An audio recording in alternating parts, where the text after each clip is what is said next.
Hello, and welcome to another episode of Some Random Thoughts. I am your host, Ryan Mulkowsky. On this episode, I have with me my special guest, Jazz Robertson. Jazz is an LA-based musician, podcaster, and project manager. Hailing from various hubs on the East Coast, this fan of good weather and Mexican food enjoys contemplating the strange, going on adventures, and spending way too much time on Twitter. In this episode, we discuss Jazz's background on how religion formed her life, her passion for drumming and music, her unique insights on society and culture, and how to lean into being fully human. Thank you for listening and enjoy. Jazz, welcome to Some Random Thoughts. I'm so glad you're here. Ryan, thanks for having me. What's going on? Yeah, nothing much. Just waiting for spring. It's still very cold where I am outside of Atlanta. You're in the LA area. How's the weather over there? I think it's going to be 84 degrees today. So I hate to rub it in. So jealous. It's looking nice and sunny out there. Yeah, it's kind of nice. No, oh man, I can't wait. I can't wait for that kind of weather here. It's still like 40s and 50s and blistery, and it's almost March. Anyway, Jazz, thank you so much for being here. I have Jazz on the program today. We're truly going to do a random episode. I know I've had a few people mention like, wait, your podcast is called Some Random Thoughts, and yet you're like so structured in your conversations with your guests, and you have like wonderful topics and everything's like pre-planned. And I'm like, you know what, with Jazz can talk a little bit about everything. So I'm like, let's truly make it random. Let's just like jump right on in. We're going to talk about, what Jazz does. And we're going to talk about the podcast she's a part of. And we'll just talk about the things that she loves. And we'll maybe talk about, like religion and culture and all that good stuff. And we're just going to have a great conversation. So Jazz, thank you so much for being here. First, let me ask you, go ahead and introduce the audience. Tell us a little bit more about yourself, what you love to do. Tell us more about your podcast, and we'll go from there. Sure. Well, thanks again for having me, Ryan. Yeah. I'm a musician by trade and training. I am also a project manager by day. I'm a podcaster on the side. Nice. I don't know what else to add to that, really. I do have my podcast called Multiple Sources with my friends, Dr. Gregory Allen Thornberry and Dr. Quincy Gideon. And we talk about essentially the psychological aspects associated with spirituality and some religious trauma, because Lord knows, especially in the United States, there's plenty of that. So that's what we do for fun. That's super neat that you guys have this really unique focus on the spirituality and religion conversation, looking at it from a psychological perspective. And psychology is one thing that I'm super fascinated with. I've been fascinated with it for a long time. And now, as a chaplain and as a bereavement counselor, and now moving into social work, going back to school and working on social work, I'm very deeply interested in those conversations. So I'm glad that you're having them in such like an accessible way that people can tune in and listen and really get some unique perspectives. Because I think that's one of the aspects that I think we don't dive into enough is the psychological, how religion and spirituality really impacts the brain and definitely impacts the psyche, which impacts the body, because we know that there's a mind-body connection. So tell us if, you've had, I think, one season so far, of like had 10 somewhat episodes so far, right? Is there any, has there been any that's really just,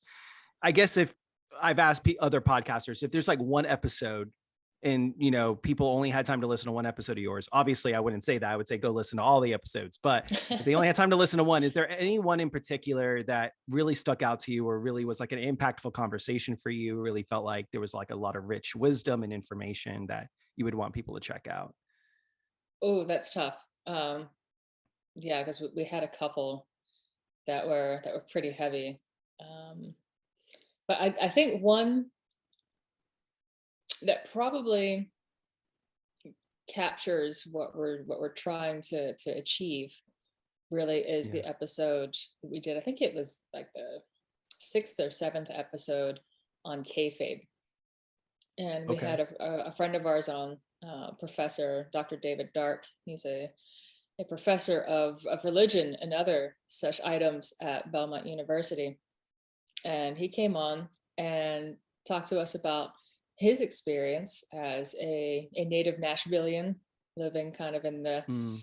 in the heart of the Bible Belt Yep. of the faith cartel, if you will, and and his experience growing up and what he's learned over time, and and how that relates to so many cultural aspects that we see every day. The main one that we were talking about, kayfabe, this idea that came out of wrestling, where that it's essentially it's a soap opera. The people who run Mm. this thing know that it's fake. Wrestling is fake, but they put it on in such a way that it could be real. Mm. If that's the idea, it could be. You don't know what's real and what isn't, and so that kind of ends up filtering down into politics and religion as well. It's like, who is the guy behind the curtain? Is this actually Mm. real? Or is this all just a show? Is this all just for the money or whatever item that someone finds to be particularly advantageous to them?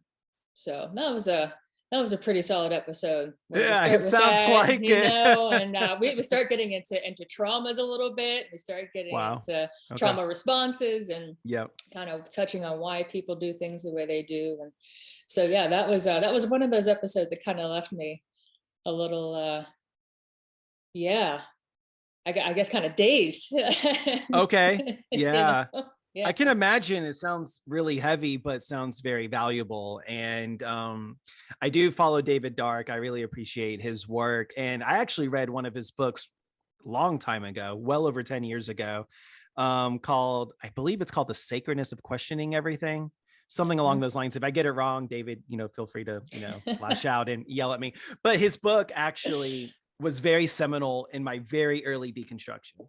Like Cool. just like right as I was beginning that journey, starting to really question if like everything that I once believed and held was true. And I remember reading that book, and I think if anything else, that book really kind of propelled me in a different direction and gave me permission to do that. So I really appreciate David Dark in particular and reading his work.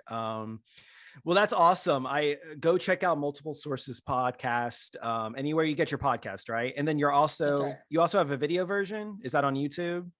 Yeah, we have some on YouTube, Okay. and as you being a podcaster know, there's some trial and error and some learning curves Yes. with the whole Yep. video thing. So Yeah.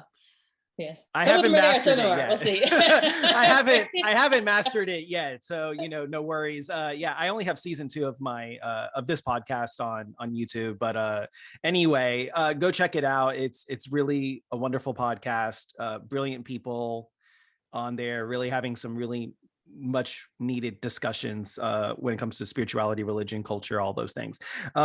Jazz, what I want to know is, how did you get into music?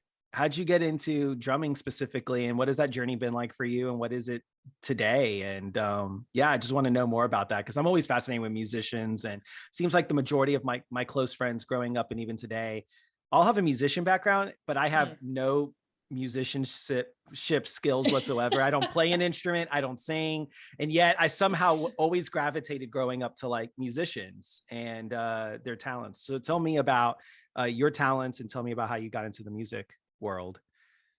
Yes, so I was definitely born into a musical family. Okay. One of those things where everybody plays something, everybody sings.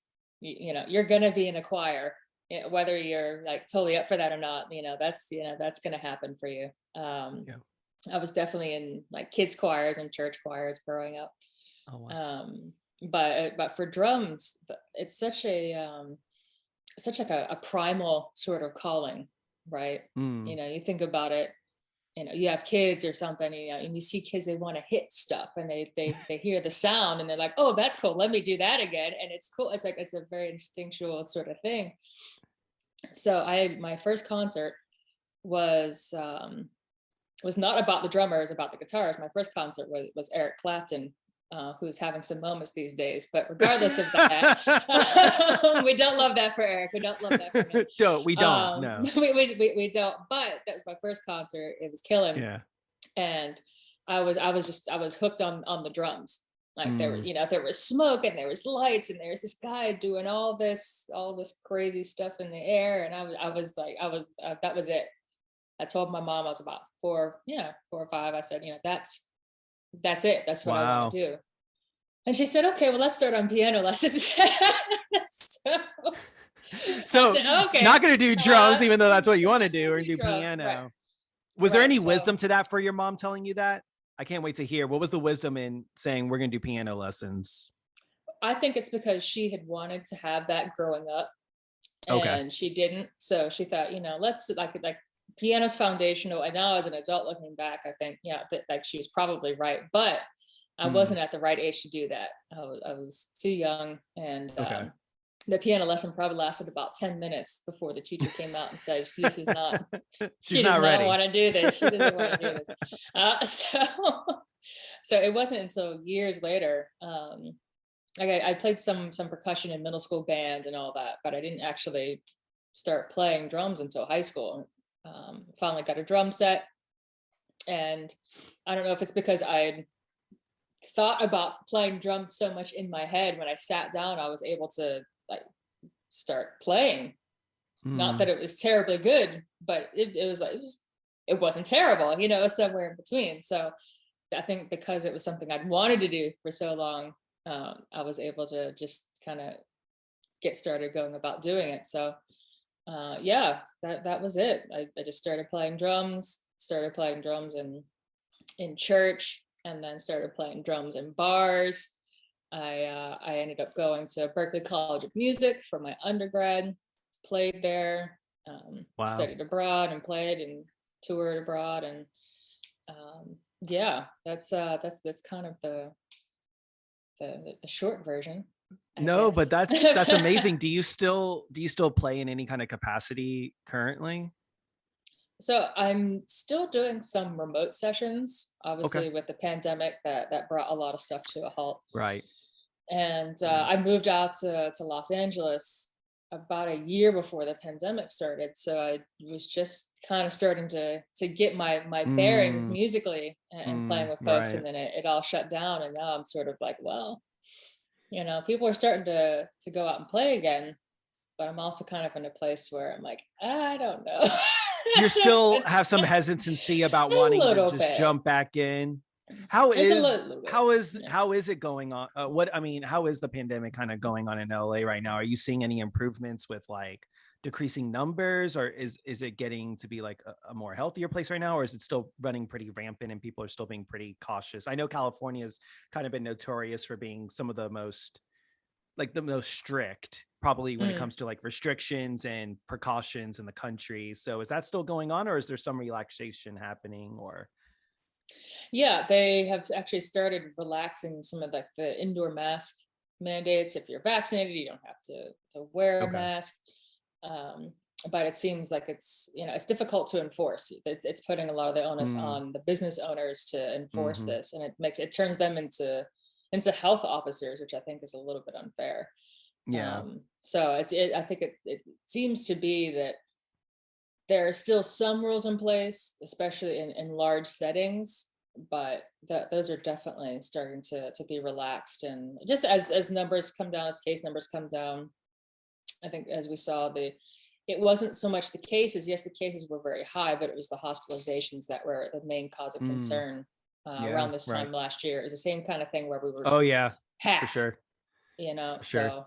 So that's improved. So yeah, it looks like it's starting to go in the right direction. There's still some folks in situations where I'm like, you know what, let me just leave this mask on because I don't trust y'all.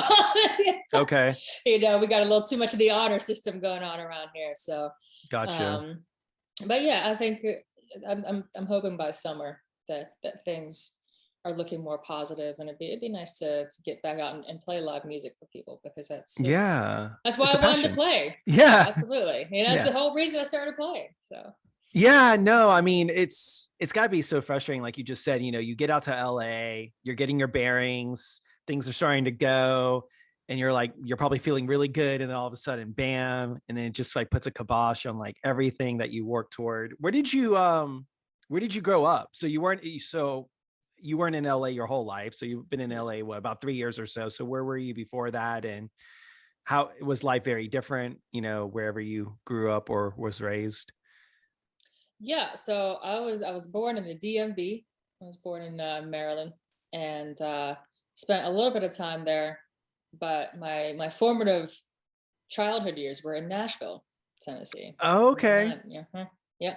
So I lived there for about 10 years, and then moved north to Pittsburgh, where my mom's family is from, and lived there for several years, and then moved to Boston for college and stayed there for 10 years, and then came out to here. So I've Oh, been so you've been a little bit everywhere. So some East Coast, you've been a little bit in the Mhm. South, you've done West Coast, you've Yeah. done a little bit of it. So you've gotten to see kind of the different cultures and the different nuances of American life, mostly with like New England, with like Mid Atlantic, with the South, with the West Hmm. Coast. Um, did they all come with like? I guess they all will come with some pros and cons, but how how is being in LA now like you know spark your recollection back of times you lived like on the East Coast, all throughout the East Coast? Mm. Like, are there things you miss about like Nashville or Pittsburgh or Maryland, or are you just like, I'm very happy where I am now and I'm glad to be where I am now? Or I'm just curious. Yeah. No, it's a fair question. I miss the barbecue of the Mm, South. yeah, I I I do. do get barbecue. I That's you one know it's I one perk of living do. outside of Atlanta. Yeah. Yeah, I do miss that. I Let me see.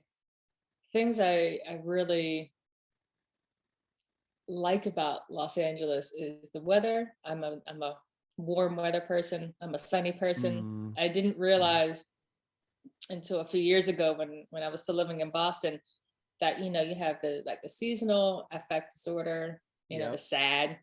I definitely have that because Yeah, me too. I'm pretty you convinced I know have it. Yep. I know some people who are like, oh no, I'm fine, I don't care. Not me. If it's a cloudy day, I'm like, you know what? Let's call off. You're like Let's call the pull whole over thing the off. covers and Yep, like slumber. Yeah, yep, yeah. yeah. We're Yeah, I staying in get that. bed.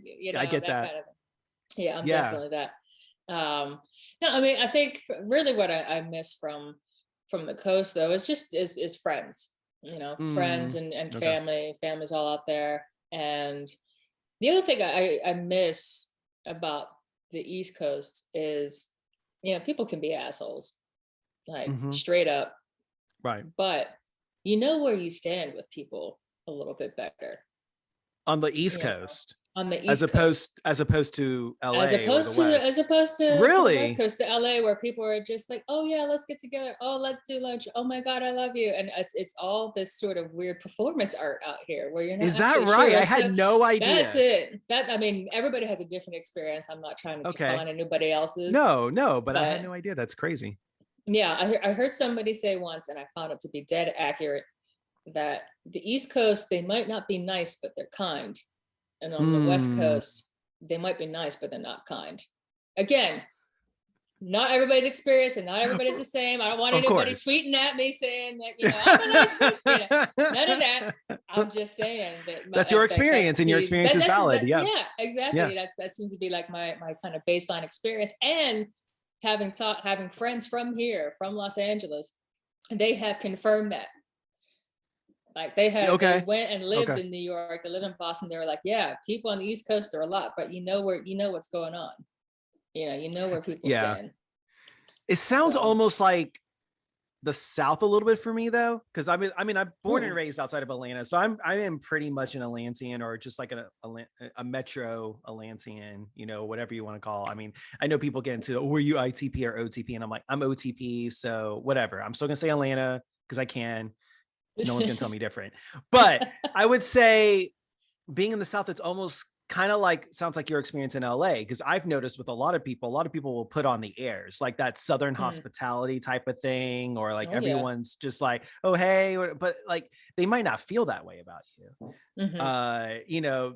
People genuinely might not like you. And I've noticed they're not going to just tell me to my face they don't like me. It's got to be in some passive aggressive way, or I have to hear it through the rumor mill or something like that. That's been my experience living in the South. And so it almost sounds Hmm. similar to like your experience living in LA. That's why I was surprised when you said that, because I was like, I thought that was just a Southern passive aggressive, genteel type of thing. I didn't know that that was going on in LA too. I thought LA was more like New York or something, like people just were honest about how they felt and how they felt about you. So that's really just that's really fascinating, because I think I would rather be just tell me how you feel about me one way or the Right. other. But the whole Yeah. like being passive aggressive or ghosting or pretending, I just think is, like you said, it's fake. And when you get older, you get more tired So of that tired. attitude. Yeah, you get, I mean, I think when I Yeah. was younger, I had more of a tolerance for it, but now I'm like, I don't have time for your ish. If you like me, great. Let's hang out. If you don't, just fine. So I can go about my business. Right. Um, so what is the one thing that you talked about what you liked about living on the East Coast? Tell me one Hmm. thing you do not miss about living on the East Coast in any particular area. Maryland, Nashville, Pittsburgh, you choose. You talked about what you Mm. liked. What don't you like? And don't you miss? I don't miss the lack of good Mexican food. That's I am somewhat food oriented. That means that if everyone So knows she that misses about me. barbecue. She doesn't miss the lack of I variety in did, Mexican yeah, food. I did, Yeah. I do not, I've missed the Italian food on the East Coast because I'm not really following anything that is like blowing me away out here. But Okay. um, yeah, East Coast, I don't really miss the weather. I know some people get really fixated on seasons. I Yeah. lived on the East Coast for almost 2 decades, and Right. I don't think I actually experienced real seasons. Like, there was Mm, plenty of crossover, and it would be like, oh, here's yeah. that kind of summer, and then we're just jumping right into winter, that kind of thing. So I don't, Yeah. people talk about this mythical fall that lasts about 3 days, and then, then it drops off. So That's the yeah, I truth. don't, That's the truth. yeah, I'm not into that. And I don't miss I don't miss the cold and gray, as I've said Okay. before, Yep. that Yeah. constant, every day. Um, yeah, I don't miss that. Don't miss the drivers in Massachusetts. They were wild. They were, Mm, it was one of those road experiences where it felt like they were actually actively trying to get you. that's how I felt when I would travel to like New York as a child. Cause like my Mhm. parents and their families were both from like the Bronx and Brooklyn. So there were a couple times instead of flying there, we drove all the way up there from Atlanta. And I was like, That's a long drive. the further, yeah, I know it was. And especially as a kid, I don't know how we did it, but I felt like the further up we were going, you're right. It was like the more aggressive they got.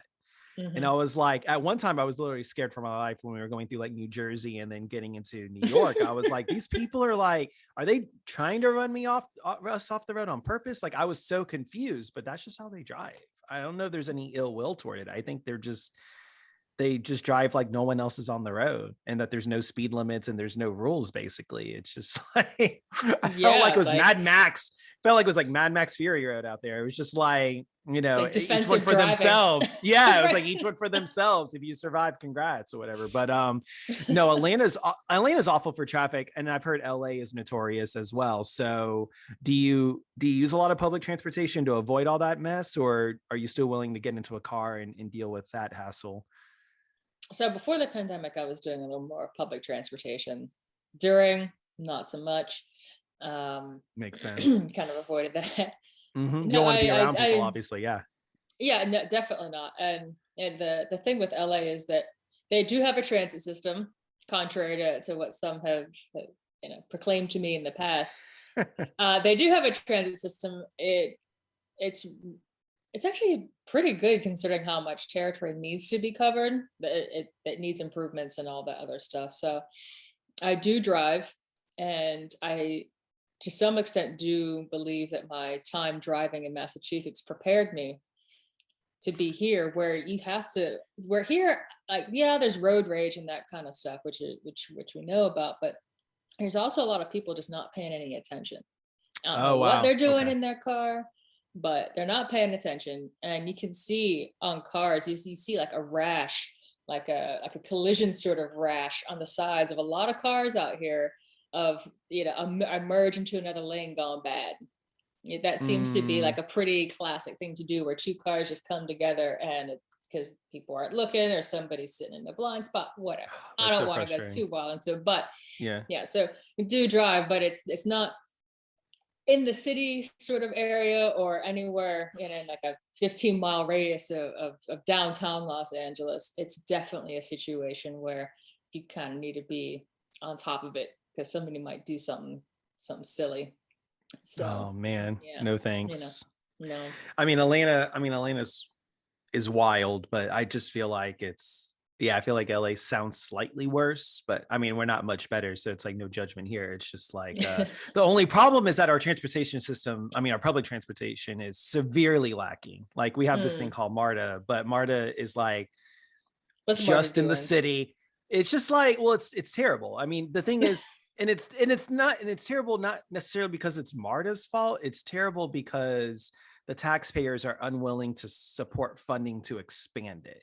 Like I live in Mm. a county just outside of Atlanta, a major one, and it's been voted down every single time it's been on the ballot since the 90s. So we're going on Wow. like about 20 something, almost 30 something years of it being constantly voted down. And it was because of all like this fear mongering of expansion in public transportation is going to Mm. bring more crime or it's You going can to bring bring the property riffraff. values down. Yes. Yeah. Hmm. So it just, you go into all this like conspiracy theories and like fear mongering and somewhat racist attitudes of Mm. minorities and stuff like that, which has been kind of a perpetual historical thing that's happened in Atlanta.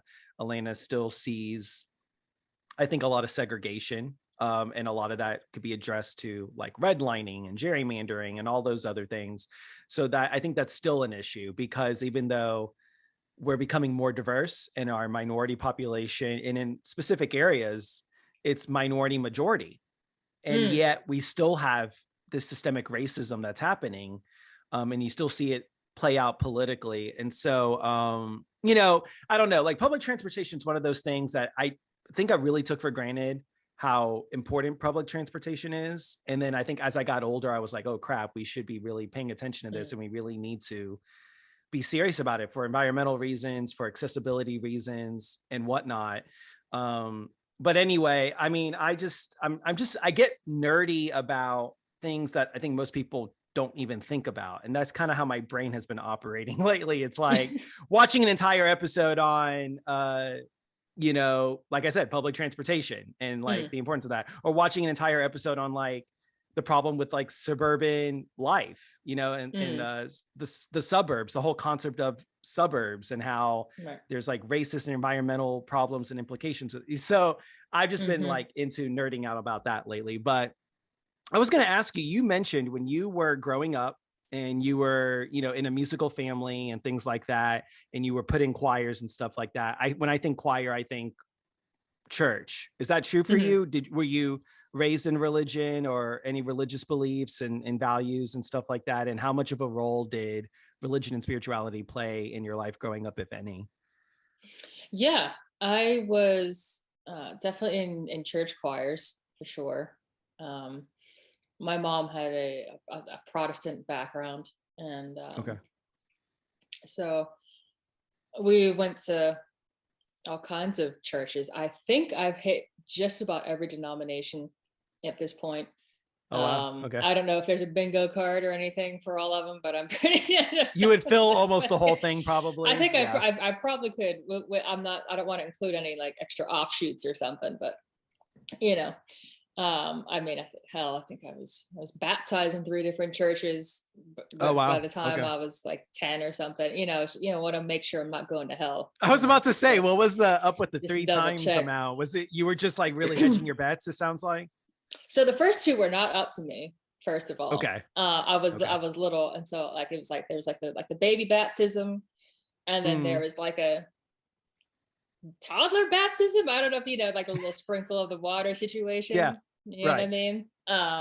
So we had those two, and then when I was a little bit older, we were going to this very large church in the Nashville area, and they made a big production out of baptisms.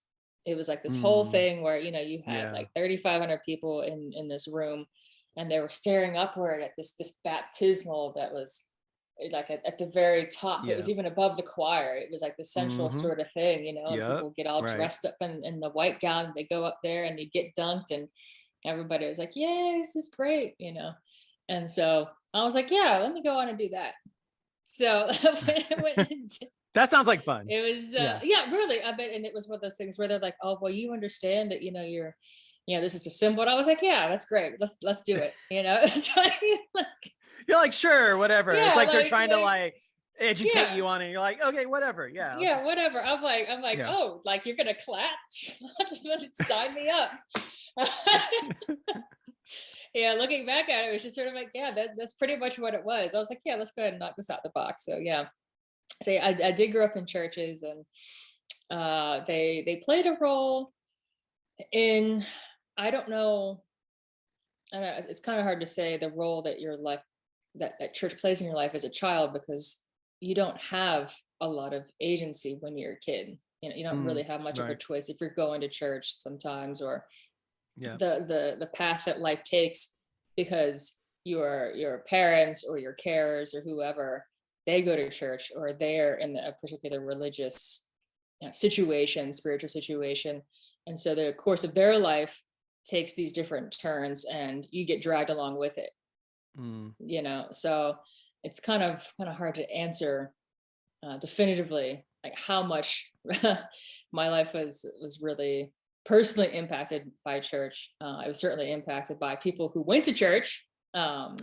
Oh, interesting. So You you make a know, distinction there. Yeah. So what's this yeah. distinction between okay, so how would you define church if you separated it from the people in the church? So do you mean church as in like the beliefs and the doctrines and the tenets and the values separate from the people, which are obviously, you know, people, the human experience connected to the church. So there is like a distinction for you there. A little bit. Okay. You know, you know, you have the physical building, you have the things that are Mm, taught, and then you have the people who are in there who take those things and make it work however they need to make it work. mm, Because I mean, and disclaimer, you know, I think whatever makes you a better person, I'm on board.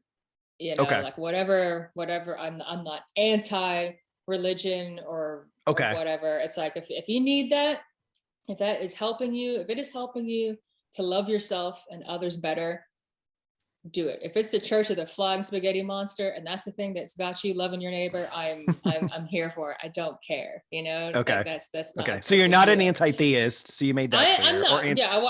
Yeah, yeah. okay. I want to make that clear. And I think like Okay. and not anti religion as we understand it, you know, Right. in this particular context. Yeah. Um, Right. Okay. so, but I think it is kind of important to distinguish between what church as beliefs and systems are, and how people live those out, or how their experiences with those affect their lives and then affect other people's lives, kind of thing. Gotcha.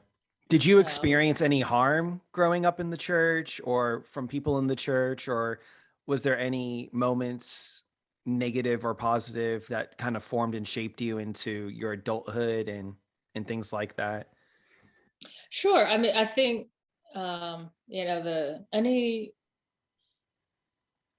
especially organization, whether it's, you know, 10 people or 10,000 people, the Hmm. more people you have, there's going to be kind of a, I don't know, there's going to be a power dynamic set up, Yeah. and that makes it a place that is definitely susceptible to abuse.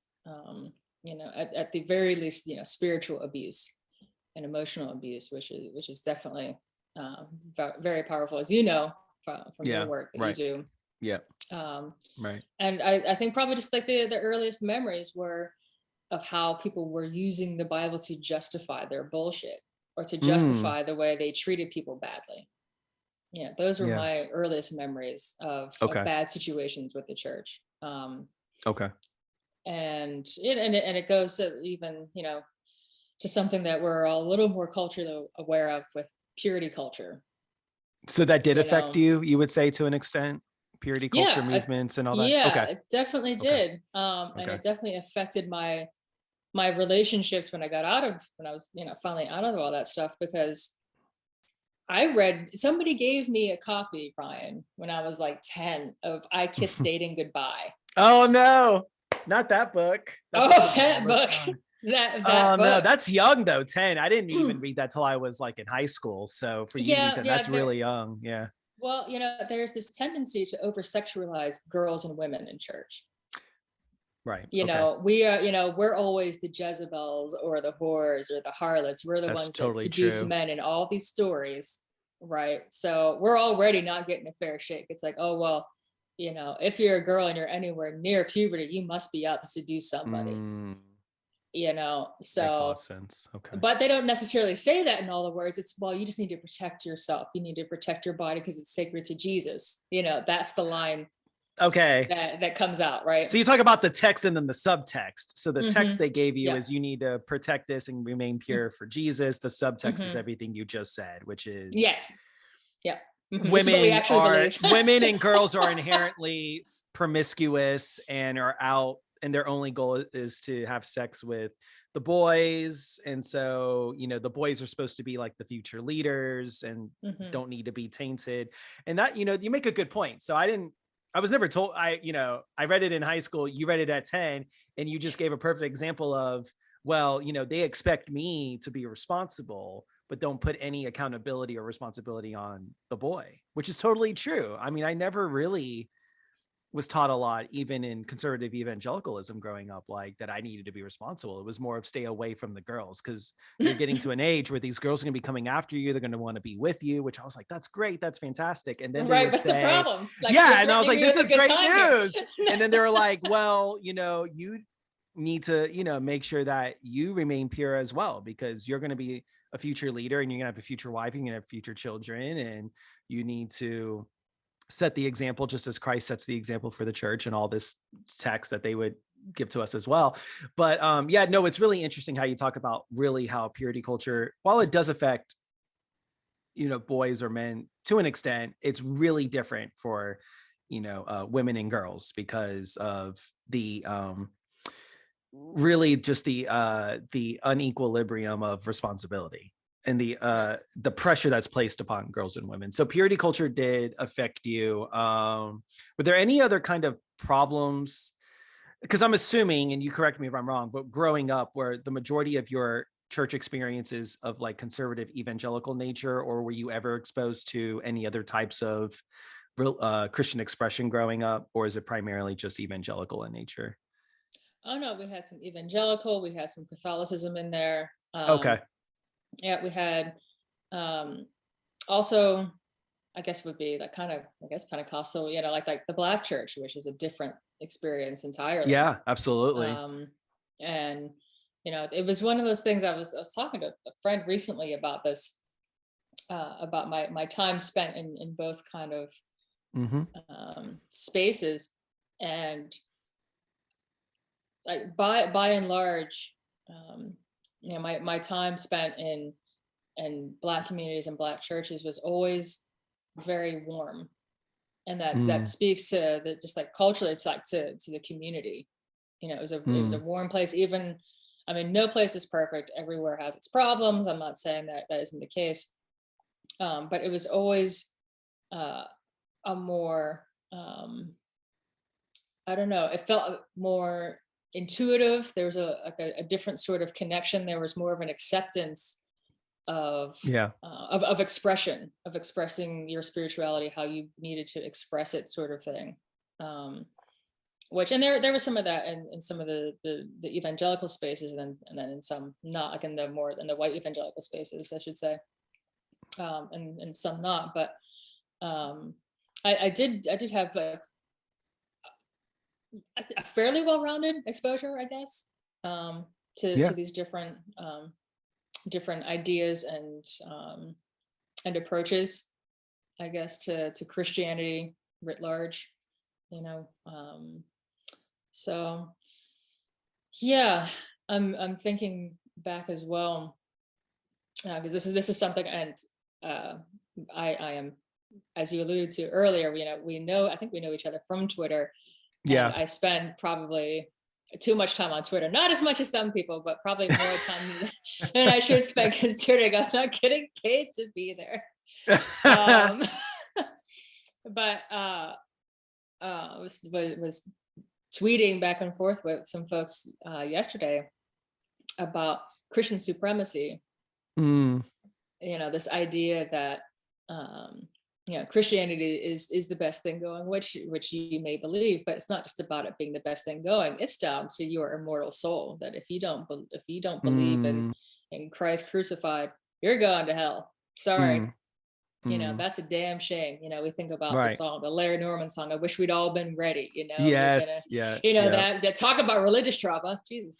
That song as an altar song, like in youth group and all that, and like no, it's insane. I mean, though, the altar call alone, I think, was a constant trauma, because I was raised Baptist, and so it was the altar call was like, go get your religious trauma every single Sunday toward the end of a service, because it'll be there with the altar call. It was always a traumatic experience. I always felt like, oh my God, am I saved? And it was like I was always questioning it, even though I would make a profession of faith. I'm always like, maybe I didn't. Like, is there something wrong? Did it take? Did it take? Like, I always thought that my entire life. I'm like, did it take? I really don't know. Yeah, like you're sort of like, I'm not sure. Did I backslide? Did I lie? Did I watch something naughty last week? And now I need to re-up. Correct. You know what I mean? Correct. Exactly. And talking about, now you brought up the altar call in this sort of like weird, limbo you would find yourself in, at the altar call is there every Sunday. Yes. Right. What does that say about certainty and faith? And if Christianity in our context here is the best thing going, like, how are you supposed to feel secure in that? If there's some of this messaging that well, maybe you're good, but maybe you're not, and it might not even be intentional. Maybe the altar call isn't for you. That's what I think. Whenever you're a kid, correct. But when you're a kid, you don't know that. Correct. Absolutely. Yeah. You have no idea. So you kind of grow up in this, I sinned all summer, so now I'm back. I gotta, rededicate my life to Jesus. And it's like, wow, what a weird bifurcated way to live, that you can only have fun if you're sinning and anti-Christ. And if you're not having fun, you're doing all the right things and you love Jesus. You know what I mean? Like, it's such a weird, like, how did they come to this conclusion? Like, who came up with this? You know what I mean? Like, that's a whole nother conversation. It's like, come back for the next episode with Jazz and Ryan as we discuss church history and discuss go down a rabbit hole. the various factions of church history. That actually would be a really interesting episode. You should do that episode though, because you get like these brilliant experts on your podcast, like David Dark, and that can talk about this stuff much more eloquently than me. But no, it's totally true. I never realized that, especially like in conservative evangelicalism, for them to be so passionate about being certain and about having all the right answers and about having all the right beliefs and practicing all the right values. There's so much uncertainty that's baked into the system, like you just mentioned, like the altar call. And I think you're right. I think according to them, the preacher or the pastors or the leadership, I think they're thinking, because I thought this when I was a pastor, like the altar call is not for the saved people. It's obviously for the unsaved people, but then you're creating intentional trauma and re-trauma by having the altar call all the time. So you got people in your audience that, probably made a profession of faith a long time ago, but then they're not sure because there's this baked in fear of hell that's so pervasive and traumatizing in and of itself. Right.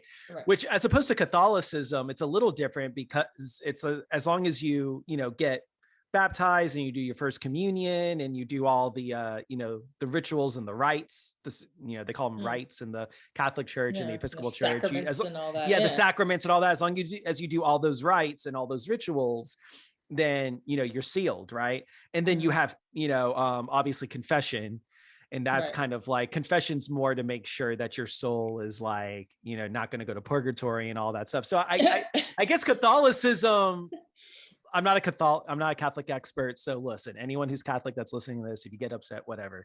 But it seems like they at least baked more certainty into it because it's so regimented in Catholicism. Yeah. That's That just was my. there's another Twitter cat, another David, another Dr. David. In fact, his name is Dr. David Dalt, who also teaches religion, among other things. I think he's at Loyola in Chicago. Okay. And we talked about he started as an atheist, and then he became a Christian, and I think a Quaker, and all of a sudden I think he was a pastor for a minute. And then he became Catholic. So he went on this sort of like reverse journey, right? Like Catholics usually start there and then they usually end up atheist. Well, he went the opposite direction. And when I asked him about that, you know, like, I think that was one of the things that was really meaningful to him. He's like, nobody can tell me that I'm not Catholic, you know, because to be Catholic, it's not like, you know, evangelical or, you know, one of the Protestant, you know, at least, you know, mainline Protestant sort of things. It's like, maybe you'll have like some sort of loosely I'm you know, I'm signing my life to Jesus or whatever. But when you're a Catholic, like you said, there are steps, there are things that you have to go through, and they take that seriously. You know, you have to go through all the steps to be something. And in order for somebody to say that you're no longer Catholic, there are steps to go through that as well.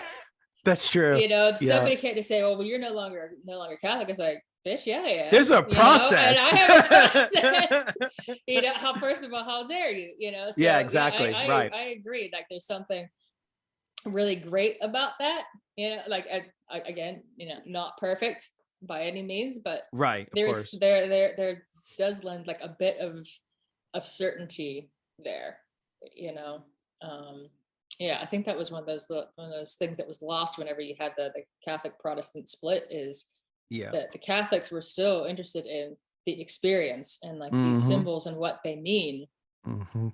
And the Protestants were like, no, fuck it, the Bible is perfect.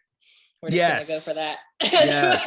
Correct. It's like, all we need is the Bible. And it's like, okay, well, I'm with you on not like anti-indulgences. I'm with you on that, but you lost me. True. On a whole bunch of other stuff, you know? No, it's true. It was like the overcorrection. Like Martin Luther overcorrected. Like he did call out the indulgent. It's like he called out the indulgences, which I thought was great. But then, like you said, he overcorrected and he went to like scripture alone, which is like problematic when. Okay, that's like one of the arguments I hate hearing from certain Christians is like, oh, well, the Bible alone. I'm like, but everything gets filtered. Like our brains, we interpret everything around us. That's the thing. That's the problem, is they think that this thing is objective reality, right? No matter who's reading it, no matter no matter how you're disseminating the information and how you're interpreting the information and how that information gets practiced out, they think that there's some objectivity to it, when there's no objectivity to it. We all interpret everything we experience. So when someone comes at me and they say, oh, well, the Bible's inerrant and it's infallible and it's inspired and the Bible is clear. Yeah, exactly. You see that in quotes all the time on the Bible is clear, which is like, it's definitely not. It's the exact opposite. So what was some of because you said you had experiences in the Black church, you had experiences in white evangelicalism. And so I think that was one of the things that, because there was one small moment in my life when I was deconstructing that I became like the angry atheist, and I was very like anti-theist, and I was very like anti-religion, and I was very like, let's burn it all down, all of it sucks, like let's just get rid of it all, kind of like the new atheist, right? That Dawkins, Harris, Hitchens, Dennett new atheism. But then that became kind of lacking whenever I started reading of like the non-white evangelical versions of faith, right? And the Black church was one of those movements that really put everything to a halt for me and really made me rethink how maybe that, for me, maybe that point of view of being the anti-theist and anti-religion was a privileged view, right? Instead of like how, like you said earlier on in the podcast, which I appreciated and what I believe, which is if religion truly is helping you to find a foundation and to have a grounding And it leads you to, like you said, loving your neighbor, truly loving your neighbor, then I don't have a problem with it. And that's kind of where I land today. And I feel like that's much more of a nuanced, healthy view than either all religion's just great and religion can do no wrong and religion's just perfect. And that's one extreme. And then the other extreme of like all religion is like completely garbage and we should just like burn it all down. So Right. where do you, well, we never talked about this, but like, where do you land in your religious or spiritual beliefs today? So you were kind of raised in like evangelical traditions and non-evangelical traditions of Christianity. Are you still Christian? Are you not? Kind of where do you land, or where do you see yourself? You don't have to have a label. You could just say, I'm just like whatever. And that's Yeah. totally fine with me. Yeah. I would say unaffiliated, Okay. you know. Yeah, like the term deconstruction is relatively new to me, because I left all of that over 10 years ago now.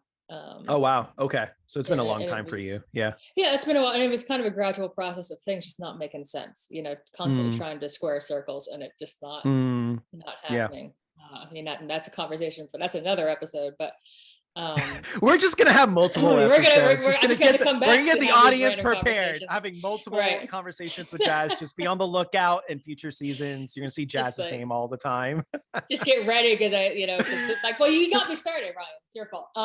It is. It So is. That's the problem with me being a host, asking questions. right, Yeah. just asking good questions. Damn it. Yeah, I felt I hit a wall with where I was with religion and spirituality, and just kind of just dropped it. Was like, fuck it, I hate Okay. it all. Yep. But Right. and went and became a little bit of that angry atheist. Mm-hmm. I did a little bit of that, which I think is probably a natural process, because there's a level of grief experience. Yes. Yes. Whenever you spend that many years invested in something and really trying to work at it and all this other stuff, there was definitely a period of grief, which I didn't know that's what it was. I was just angry. And I didn't know that hurt and that anger was really just Yeah. sadness, and then kind Correct. of feeling Yeah. feeling lost. And so my response was, kind of in that, burn it all down. Right. Yeah. And then a few years ago, started to kind of calmed down, I guess. I kind of relax a little bit, and Yeah. actually started interacting with some folks on Twitter, and started reading different religious or spiritual texts that I hadn't been exposed to before, and Right. those kind of led me to a piece of some sort, to where I would say, I'm not Christian, and I don't think I can comfortably even call myself an atheist anymore, because Okay. that too is too restrictive. I'm in this place Okay. of, I am primarily interested in infinite possibility, and Christianity, as it's generally expressed, does not allow that, and neither does atheism. So Wow.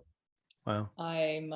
I'm just human. I'm just living. I'm just doing my best to be open to what is, instead of me deciding that in my arrogance as a little speck of life on this planet that will one day be snuffed out along with the billions of others that have gone before and those who will go after me. I don't have the best beat on things. I don't know everything. So I'm prepared to just interact with life as it is and not put limits on it or anybody else. So I'd say that's probably where I'm at. Man, that is that is really beautiful. No, I was just like listening and I'm just like struck. I was just like, oh my goodness, I could just listen to that like all day. That's something so, I mean, there's something so hopeful in that, there's something so beautiful in what you just shared. And I'm going to be dwelling on that for a while, because I think, in the part of the journey that I'm in right now, I'm very comfortable with like agnostic atheist title, even though I don't, no one really likes labels, because they are limiting to an extent. I'm comfortable there, but as a chaplain as well, I am constantly invested in people's stories And I hear so many stories that I'm just like, coincidence or happenstance just seems so empty to try to describe that experience in myself, like in my head, when I'm trying to hear a story and I'm like trying to like reconcile it. Like I let the person say however they want to say it. And for the majority of them, it's a religious or spiritual experience. But for me, I'm trying to like reconcile that and go, well, okay, it is for them. But for me, like, how would I interpret that? And so when I'm trying to interpret that, I'm like, okay, I'm left kind of empty with that. But so for example, like really briefly, so like one thing that I hear all the time is like when somebody loses a loved one, I have heard well over a dozen accounts of me sitting with bereaved families, and they'll say like they saw a cardinal like out the window, or they saw a cardinal randomly. And I was like, what is this cardinal thing? Because I heard, I mean, like I said, well over a dozen different people. And I started getting curious. I'm like, why are people seeing cardinals? And then I looked it up, and apparently like there's this spiritual belief that when somebody dies, the cardinal is supposed to be like a sign of like hope, or a sign that there's like an afterlife, or they're a sign that their loved one's at peace. It's like supposed to be like a reminder. And so I was just like, so stuff like that, I just get struck with all the time.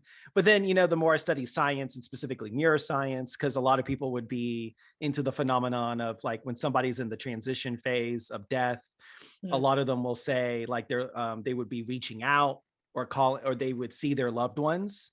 So historically, the way we interpreted that, because we didn't have the science to really look into it, was, oh, there must be a heaven, or there must be an afterlife. And they're seeing their loved ones on the other side right before they die, right?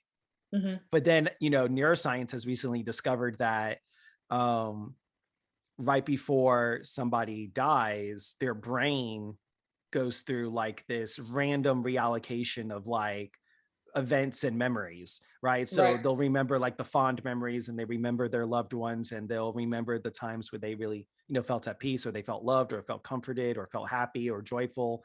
And their brain just does all that before before they die. And so that's what I struggle with. But at the same time, I think it's beautiful for me to get to do that kind of work with people and be with people and try to support their loved ones through a very difficult time, like the death and dying process. And I find so much beauty in their beliefs and how they're trying to find comfort and peace in their journey, that it always messes me up as an agnostic atheist. But I also like to say I'm a humanist, and I like to claim that label more, because I think that's like a positive. It tells people like, what am I for? And it's like, oh, I'm for humans. I'm for humans and human flourishing and things like that. But I wish we could talk more, Jazz. I mean, like I said, I mean, in our conversation, I'm like, we've just spawned like 3 other conversations that we could be doing episodes on. So if you're willing to come back on, I would love to have you back on. But I really appreciate you, Jazz, just spending the time with me to talk about these things and talk about what you're passionate about, what you love, what, you know, makes you tick, what makes you human, what makes you want to move through this world. And you've given so much beauty to this conversation, and I just really can't thank you enough for being here. So thank you, Jazz. Thanks for having me, Ryan. Let's do it again. Yeah, absolutely, we will. And really quick before I let you go, where can people find you? Where can people connect with you? Yeah, I have a website, jazzrobertson.com, and Twitter, just at jazzrobertson. Keep it simple. I like it. Keep it simple. Yeah. We'll make sure we have all your information in the show notes, along with the podcast. You co-host the Multiple Sources podcast. Jazz, thank you so much for being here, and thank you all for listening and for watching, and we'll see you next time. Thank you so much for listening to Some Random Thoughts.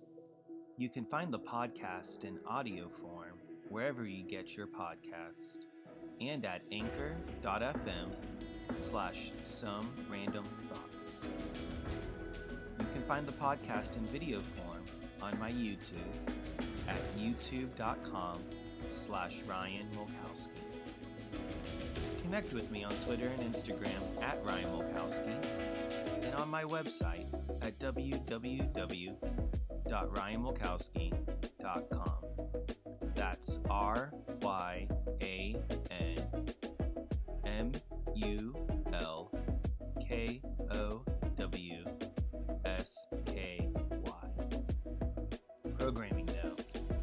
This is a completely self-produced project, and the guests on this program have volunteered their time. So until next time, you have one life. Make the most of it.